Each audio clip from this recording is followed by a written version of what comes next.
My fellow South Africans, we are in a time of extreme and dire crisis. The booze is finished. It's finished. It's over. There is no more to be had. Women everywhere are shrieking, "Oh no, the gin, it's gone. How will I get my pink drink?" Well, ignore them. They don't matter. The only thing that matters is beer. Now, I've seen many a recipe, many a terrible, terrible recipe call for things like mealie meal and sugar. I spit on these recipes, they are no good. I will show you how to make lockdown lager. Trademark. It's average beer, it's fine. It's a hell of a lot better than the other stuff you're going to be making, and it's not going to poison you. Okay, everything you need for this recipe is readily available in shops. No special equipment, I'm going to show you how to make everything. Let's go. And also to the Minister of Police. Okay, so for our victory lager slash freedom lager slash fuck you to the government, you can't take my booze away lager, we need the following. The first thing you need is a grain of some kind. Okay, so the grain that we're going to be using here in this case is wheat. The alternative, if you can't find wheat, is this. This is everywhere. It's sorghum. They call it Maltabella, Marbella. It's got many names. It's 100% sorghum. The next thing we need is sugar.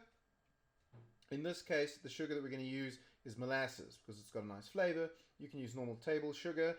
You can use golden syrup. You can use pretty much any. You can use honey. Use anything you want. The next thing is a 5-liter container and the water that's in it. You can use tap water, but considering that I needed the container, I'm going to use the water that's in it.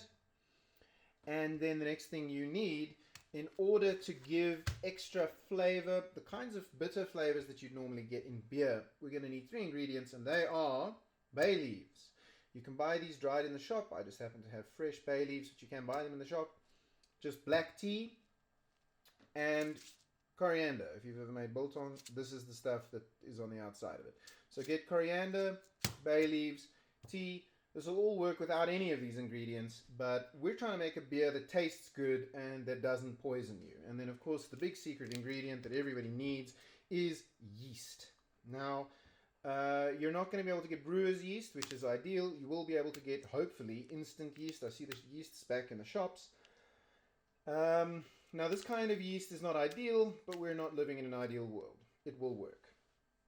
Okay, and then the next thing you're going to need, that you definitely will need, is you're going to need to make an airlock, and I'm going to show you how to do that. But what you need is just a little container like this. You can recycle any kind of container that you've got, a pill bottle or something like that. You can get a syringe at any, Dis-Chem or whatever, any pharmacist. They're essential services. Syringes are cheap. You can get them. And then an old pen. And I'm going to show you how to do that. And I'm going to use a glue gun to seal it, but failing a glue gun, you can always use Prestique. The next thing you're going to do is get 2 pots of water on the boil. First one, you want... Fuck, man. How much? So we've got 2 pots here. This one has got 2.5 liters, and this one has got 3.5. I'm going to make a mix. I'm going to go half sorghum, half wheat. Now, the good thing about the sorghum is it comes, if you get the really, the coarse stuff, then it's already ground, okay?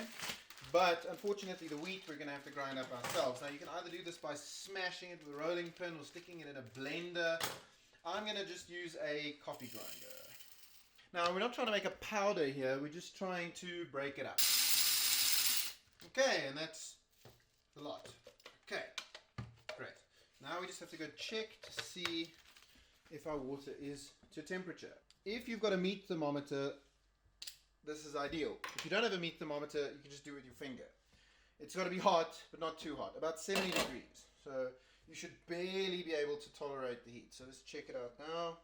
When the temperature gets to the point where it's just too hot to tolerate, or you've got a meat thermometer and it reads about 70 degrees Celsius, then you want to put your grains into your water. And this is called the mash. And this is what's going to make our beer far superior to the terrible recipes that you may have seen online. The first thing we're going to add is the sorghum.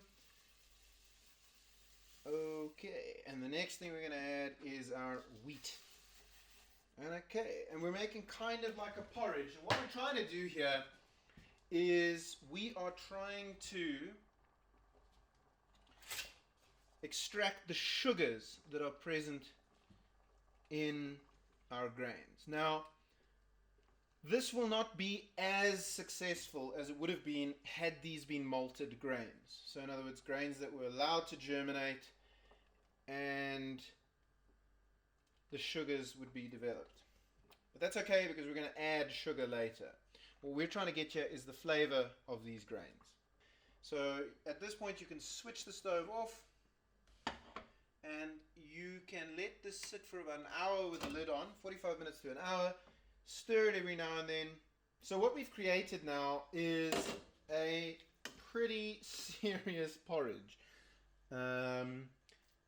And what we need to do is actually rinse this out so that we can get all the sugars, as many of the sugars and the flavor from this as possible.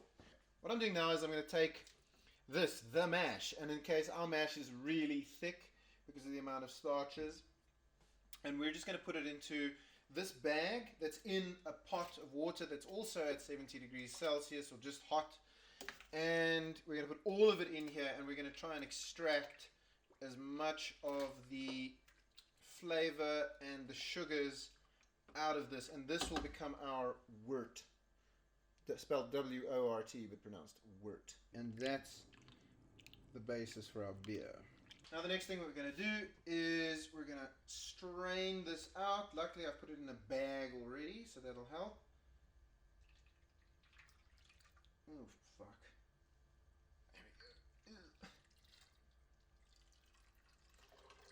There you go. Be careful not to throw it everywhere like I just did. And I'm just going to put it in a sieve. And I'm going to let that strain out by itself. You don't want to squeeze it. You don't need to squeeze it. Just get as much of the moisture out of there by naturally letting it drain like that. So we're going to bring this up to the boil, and then we're going to add our molasses and our various flavorings. I'm using molasses because I could get it in the shops and it adds a nice dark flavor to it. If you want to use honey, most of the honey flavor will go, but it's quite a sweet flavor. I wouldn't recommend table sugar, but if it's all you've got, go for it. So this is just to bring up the alcohol content because we're not using malted hops, because we're not using malted barley. So it's on the boil, and the first thing we're going to add in is our 3 bay leaves. Then we set the timer for 15 minutes, and after 15 minutes we will add the tea and the coriander. Now just be careful, don't let it boil over, it will. I've just got it set to 3 here, so it's easier if you've got a gas stove, but just don't let it boil over. The starches here coagulate and then it boils over like a spaghetti, and then you can actually see it starting to do that, so just watch it. Take it off the heat or turn the heat down. But try and just get a gentle boil. My plate's a bit hot. We are 15 minutes in, we've got 5 minutes left. And what we're going to do is add half a teaspoon of coriander and a little bit more. And then for added tannins, gives you that nice mouth feel that you're looking for, 2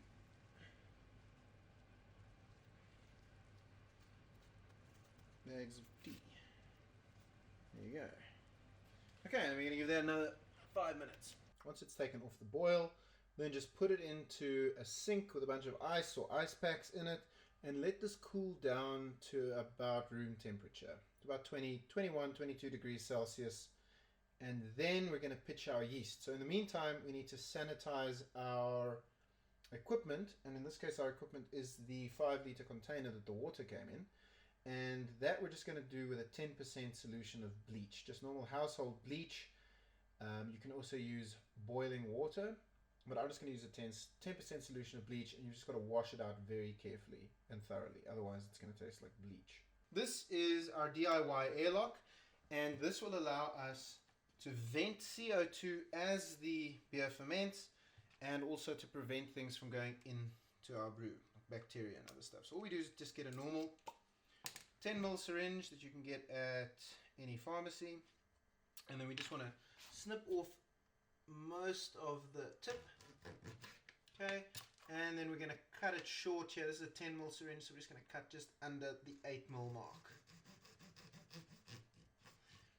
Okay, there we go, fine. And now we just melt the tip closed, press it flat with a knife.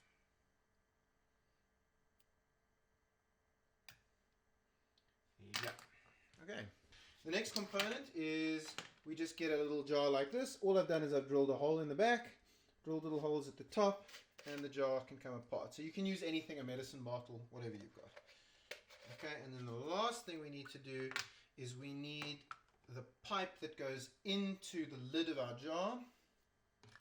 So here's the lid, here's the pipe, which is a pen. We're just going to deconstruct the pen. We need to get our glue gun. You can use press stick if you're only going to do this one time, but I like to do things properly.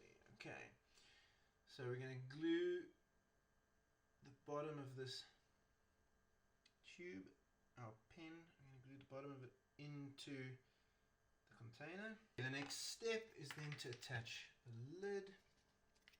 Just carefully put that through without breaking the other one. Ah, there we go. There we go. Here's the lid. And then we just glue the lid in as well. So there you have your airlock. There you have your airlock completed. You put water in there to about halfway. You put the lid on so that nothing can fall into it. And then the CO2 can go out, but no air can go in. The last step that we have to do is sterilize everything. So we've got our bucket with our bleach solution in here. You can do 1 part bleach to 10 parts water, 1 part bleach to 9 parts water. It's not vital. There we go, that's about enough. Okay, and then we're going to shake it. It's not going to sterilize it, it'll sanitize it. We're not killing everything off because there's alcohol in this.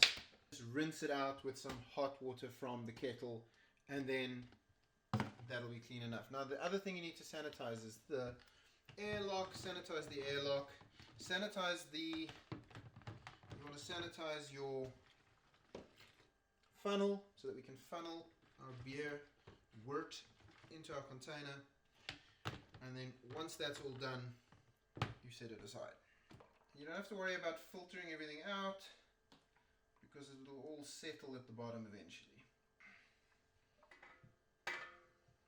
There you go.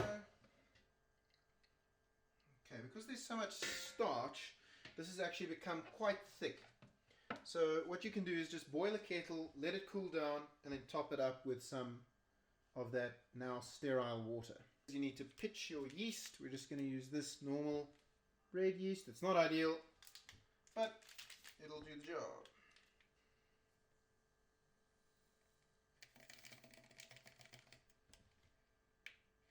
Okay, there's the yeast. And what this does is it introduces air.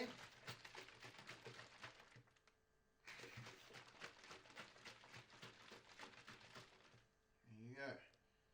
And it mixes the yeast. We take our airlock, screw it on. Okay, there you go. Once your airlock is on, you just fill it about halfway with water. There you go. Just till that floats, and then put the lid on. And then that will start fermenting in about 6 hours, maybe less. Okay, so here we are 3-4 days later, and I have decanted a bit of this just using a piece of plastic pipe that I've sterilized with hot water, and it looks about as dark. I mean, it's terribly cloudy, and that is to be expected because you're not going to clear this beer. It's got a lot of starch and proteins and stuff in it, but that's fine. It smells like beer, it smells fine. I'm surprised it doesn't smell bad despite my very homemade efforts. So I'm going to taste it and we'll find out.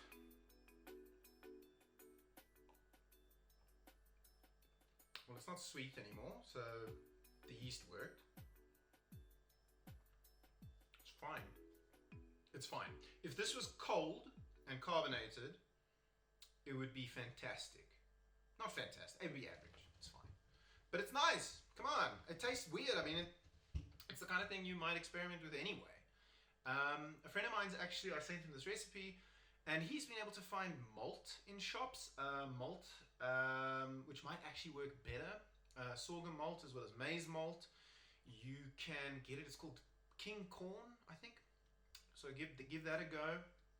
But man, any starch will work. Any grain is going to work. As long as you add enough sugar, it'll be fine. And this molasses that I used is great. Tastes nice. If you want to carbonate this beer, I would suggest, if you've got any bottles, empty bottles, just sterilize the bottles, pour the beer into the bottle, put a teaspoon of sugar, close the lid for 3 days, put it in the fridge, and that'll be perfect. Alright, so I hope you're surviving. If this lockdown carries on further, I'll make another recipe. I've got a really good apple cider one, a lot better than that shit Savannah recipe. Alright, cheers guys, thanks.